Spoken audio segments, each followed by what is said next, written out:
নমস্কার, কেমন আছো সবাই? আশা করছি সকলেই ভালো আছো।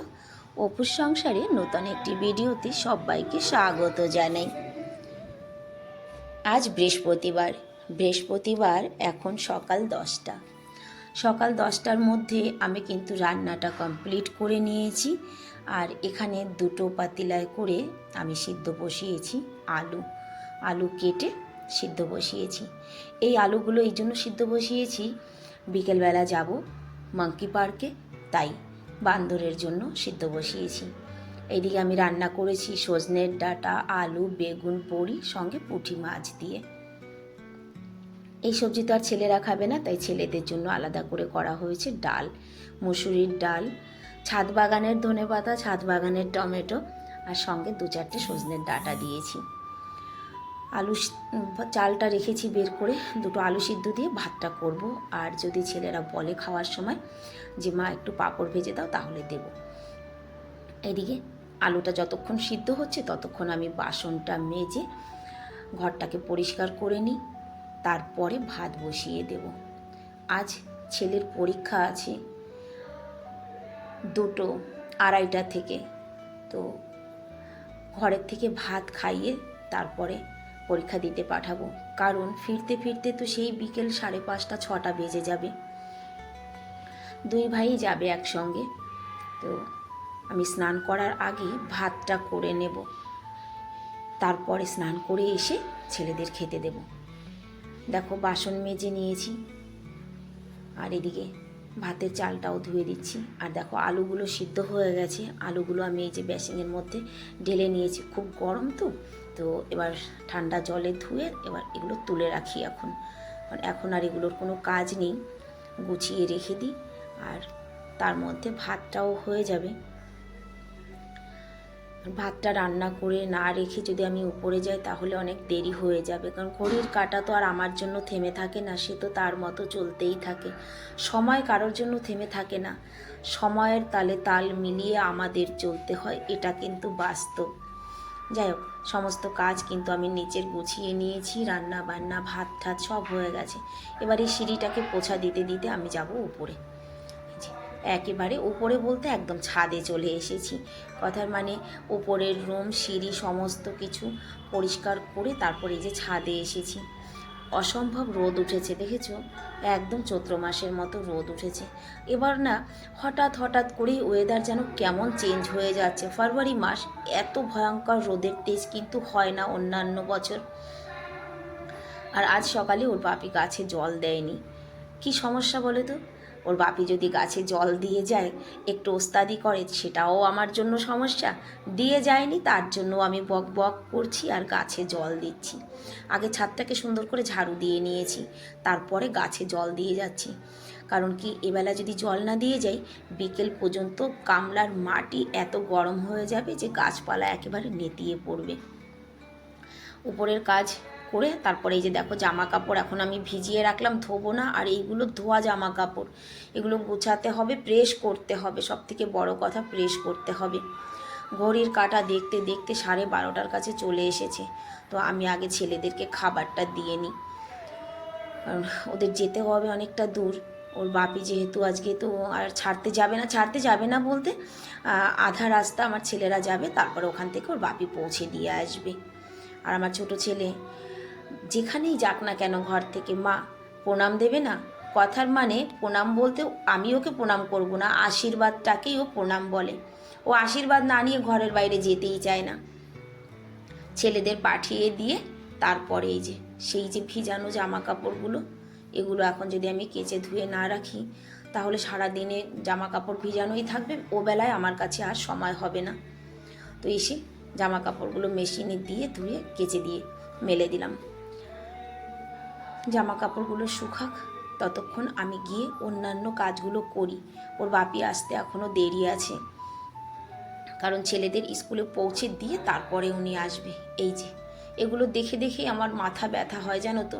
এই মানে কাজ যদি পড়ে থাকে, সেই কাজ দেখে দেখে মাথায় যন্ত্রণা হয় যে কখন গোছাবো আমি কাজ। আর এই শীত চলে যাচ্ছে এখন। চারিদিকে জামা কাপড়, মানে শীতের দিনগুলোতেই যেন বাড়িটা একেবারে এলোমেলো হয়ে থাকে। আর বাড়িঘর যত এলোমেলো থাকবে দেখবে তোমার মনটাও না ততটাই অস্থির থাকবে। সুন্দর পরিপাটি জায়গা হলে কিন্তু মনটাও বেশ স্থির থাকে। যাই হোক, কয়েকটা জামা কাপড় প্রেস করে নিই। প্রত্যেক দিনই কর্তামশাই সকালবেলা তৈরি হওয়ার সময় জিজ্ঞাসা করে, হ্যাঁ গো গরমের জামা কাপড় বের করোনি?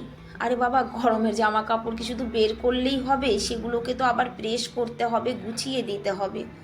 সে তো আর এটা বুঝতে পারছে না যে অপুর কাছে সময়ের ভীষণ অভাব।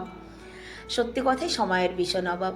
কিছুটা তো সংসারের কাজ নিয়ে ব্যস্ত, আর কিছুটা এই যে ভিডিও করা, ব্লগ বানানো, এই নিয়ে কি করে যে দিনটা কেটে যায় কিছুতেই বুঝে উঠতে পারছি না। কিছুতে সময়ের সঙ্গে আমি পেরে উঠছি না। জামা কাপড়গুলো প্রেস করেছি সব গুছিয়ে রেখে, তারপর ওর বাপি এসেছে। ওর বাপিকে আর দেখালাম না, উনি এসে খেয়েই তো ঘুমান। তো উনি খেয়ে শুয়ে পড়েছে।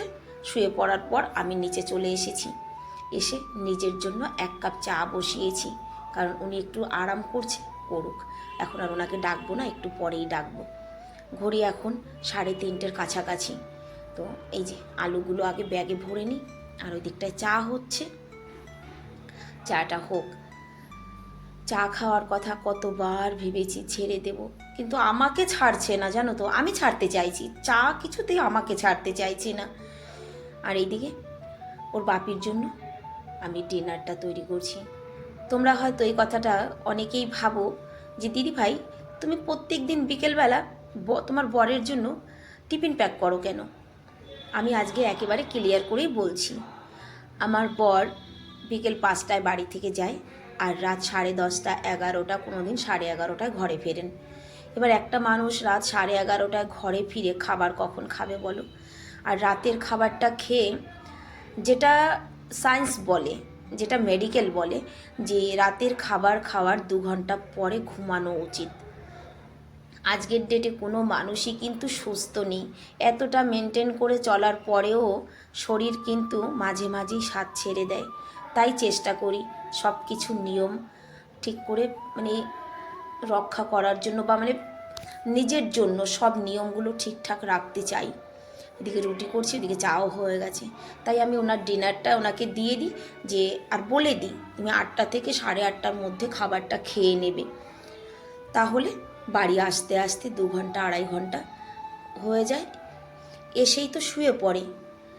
কারণ কি, আমার হাজব্যান্ডের কিন্তু দুটো মেজর অপারেশন করা আছে। ওনার লং টাইম বসে থাকা কিন্তু নিষেধ। তো উনি তো ওনার কর্মক্ষেত্রে গিয়ে বসেই থাকেন। বাড়ি আসার পর আমারও মন চায় না যে তাকে বলি যে তুমি আর একটু সময় বসো বা একটু সময় হাঁটাচলা করো। তখন আমিই ভাবি যে শুয়ে পড়ুক। সেই জন্যই কিন্তু ওনার ডিনারটা আমি ওনাকে প্যাক করে দিয়ে দিই। আর এইদিকে ডিনার প্যাক করে আমিও তাড়াতাড়ি গিয়ে রেডি হয়ে এসেছি। রেডি আর কি, শুধু ড্রেসটা চেঞ্জ করেছি। আমি এখন আমার বরের সঙ্গেই বেরোচ্ছি। আমরা দুজন আগে যাব মাঙ্কি পার্কে। মাঙ্কি পার্কে ঘুরে তারপরে যাব ছেলেদের আনতে। তো চলো যাই মাঙ্কি পার্কে। মাঙ্কি পার্কে গিয়ে আমি কি আনন্দ পাই সেটা আমি তোমাদের সঙ্গে সত্যি বলে মানে বোঝাতে পারবো না, যে আমি সেখানে গিয়ে কি আনন্দ পাই বা আমার কতটা ভালো লাগে। যদি ভাবো যে ভিডিও করার জন্য, না গো। কেউ যদি কখনো কাউকে সেবা করার মৌকা পাও, সুযোগ পাও, মন থেকে কাউকে সেবা করে দেখো। পৃথিবীতে আর কোনো কিছুর মধ্যে এই শান্তি লুকিয়ে নেই, যা মানে কারোর সেবা করে তুমি শান্তি পাবে।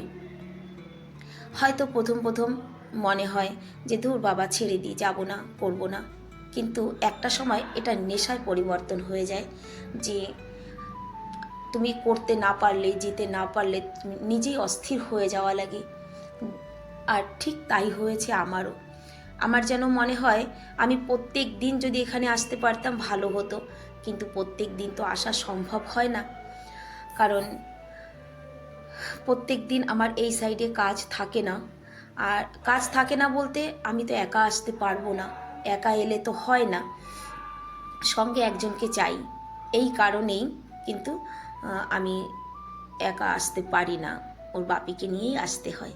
যাই হোক, পার্কে খাবারটা দিয়ে তারপরে আমরা কিন্তু যাচ্ছি এখন স্কুলে। ছেলের মানে পেপার হয়ে গেছে, ছুটির টাইম হয়ে গেছে, 5টা বেজে গেছে। দেখো স্কুলের সামনে কতটা ভিড়। অ্যাকচুয়ালি সব বাচ্চারাই তো এখন বেরোবে, পরীক্ষা হয়ে গেছে। আমি পৌঁছাতে এদিকে কিন্তু স্কুলে ছুটি হয়ে গেছে। আমি ওর বাপিকে বললাম, তুমি ছেলেকে গেট থেকে নিয়ে আসো, আমি দাঁড়াই। তারপরে এই যে কিছু বায়না ছিল, মা কিছু খাওয়াতে হবে, ছেলেকে কিছু খাওয়ালাম। তারপরে এই যে বাড়ির জন্য রওনা দিয়েছি, কিন্তু এখানে 1 ঘন্টা দাঁড়িয়ে রয়েছি শুধু গাড়ির জন্য, রিক্সার জন্য। 1 ঘন্টা পর এখান থেকে রিক্সা পেয়েছি। তারপর বাড়ির উদ্দেশ্যে রওনা করলাম। এখন বাজে 6:30। ভিডিওটাও এখানেই শেষ করছি। ভালো থেকো।